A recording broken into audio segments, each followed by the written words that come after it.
Hello friends, welcome to Madhu's world. আশা করি তোমরা প্রত্যেকেই খুব ভালো আছো, সুস্থ আছো। আমিও ভালো আছি। আমি মধু। আজকে সকালবেলাটা এত ভালো লাগছিল, চারপাশে রোদ ঝলমলে।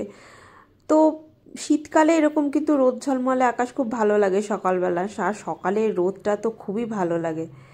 আর তারপরে দেখলাম বারান্দায় আমার যে পাখিগুলো, ওরা মানে এত শব্দ করছে। তো আমি গিয়ে দেখি ওদের খিদে পেয়েছে কিনা। তো তারপরে দেখলাম না, খাবার তো আছেই, আসলে ওরা ভোর কি বলবো 4টে থেকে সবাইকে জাগিয়ে দেয়, এত চিৎকার করতে থাকে। মানে ওরা ওদের মতো ওটা খেলতে থাকে। এই যে এখন যেমন ওরা খেলা করছে, কিন্তু সব সময় কিন্তু ওরা খেলার মুডে থাকে না। এমনি সময় কিন্তু অনেক সময় দেখি চুপ করেই থাকে। আবার অনেক সময় মানে সকালবেলাটা ওরা এরকম, আর এরকম রোদ পেয়েছে, ওদের তো খুব ভালো লেগেছে। আর সকাল থেকে ওরা চিৎকারটা শুরু করে দেয়। তারপরে আমার ডাইনিংয়ে মানে লিভিং রুমে যে বড় জানলাটা আছে, ওখান থেকে এত সুন্দর রোদ আসে না, খুব ভালো লাগে সকালবেলা। এই শীতের সকালে আর পূর্ব দিকে জানলা, তো পূর্বের রোদটা খুব ভালো লাগে। পুরো ঘর ভরে একদম রোদ আসে। দেখো, সকাল হতে না হতে কিন্তু রোদের দেখা। তবে পাশে কনস্ট্রাকশনের কাজ চলছে, জানি না এরপরে আর এই এত সুন্দর রোদটা পাবো কিনা। দেখো, ঘুম থেকে উঠে আমি ওই জন্য আগে সোফায় এসে বসি, এত সুন্দর রোদটা পড়ে না যে প্রাণটা জুড়িয়ে যায়।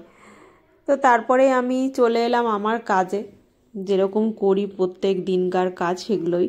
তো আজকে ভাবলাম যে একটু মাইক্রোওভেনটা পরিষ্কার করি। মাইক্রোওভেনটা পরিষ্কার আমি রাখার চেষ্টা করি, কেন যেহেতু এতে রান্নাও করি, অনেক সময় খাবারও গরম করি, যেহেতু খাবারের ব্যাপার। তো ওই জন্য সবসময় পরিষ্কার রাখার চেষ্টা করি। গত দুদিন থেকে এটা পরিষ্কার করা হয়নি, ওই জন্য আজকে ভাবলাম যে এটা একটু ভালো করে ওয়াশ করি। মানে এমনি করে নিই কোনো রকমে, কিন্তু ওই জন্য একটু ভালো করে পরিষ্কার করলাম।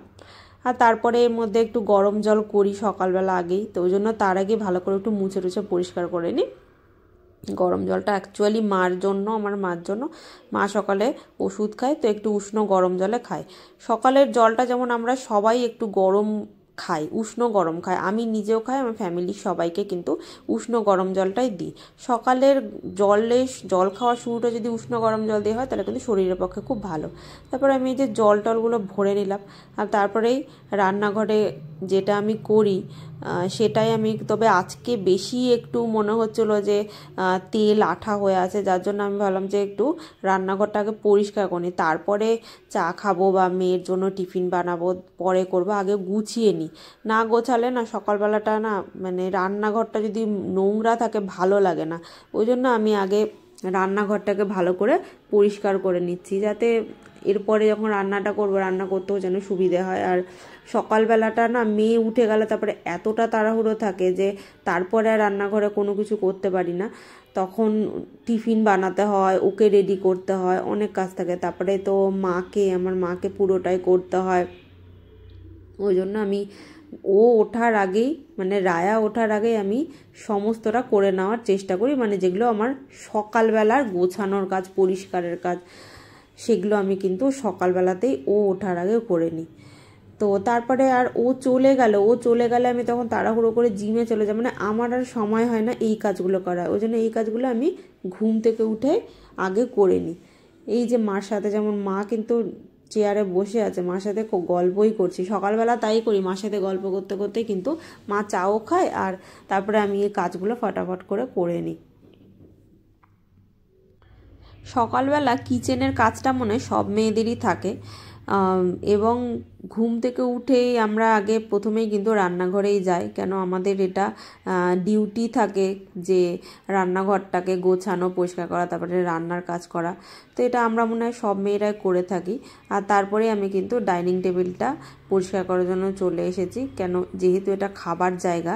আমি আগেও বলেছি যে খাবার জায়গা বলে আমি এই জায়গাটাকে সবসময় পরিষ্কার রাখার চেষ্টা করি। আর আমার ঘরে তো একটা দুষ্টু মেয়ে আছে, মানে কি বলবো, মানে আমি যদি পরিষ্কার না করি না, আমি যদি একদিন ভাবি যে আজকে আজকে করবো না, ও একদম আরও নোংরা করে দেয়। তখন এই যা এখন যেমন ও যেহেতু মানে এখনও ঘুম থেকে ওঠেনি, আমি একটা পরিষ্কার করছি, এখন দেখতে খুব ভালো লাগছে। আর যখন স্কুল থেকে ফিরবে তারপরে আর এই আমার ঘরের দিকে তাকানো যায় না, এত মানে নোংরা করে রেখে দেয় তখন। ওই জন্য আমাকে সকালবেলা প্রতিদিন এগুলোকে গোছাতে হয়।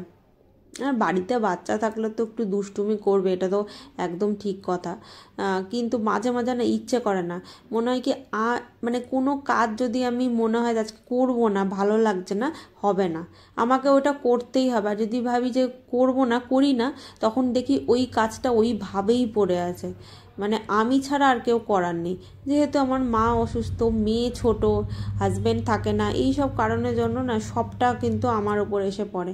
কিন্তু আমি চেষ্টা করি যে সবার জন্য সমানভাবে করার, যেন মনে হয় যে সবার ফ্যামিলি সবার জন্য যেন ঠিকঠাকভাবে করতে পারি, এবং সংসারের যে কাজ সেটাও যাতে ঠিকঠাকভাবে করতে পারি। কখনো হয়তো বিরক্ত লাগে, কিন্তু নিজেকেই নিজে বোঝায় যে কাজগুলো তো আমাকেই করতে হবে। তো তাই একটু হাসি মুখেই সবসময় করার চেষ্টা করি। তো এই আমি জলটা অ্যাকচুয়ালি মার জন্যই ভরলাম, আমার মার জন্য, যে জলটাকে একটু গরম করে তারপরে মাকে দিই।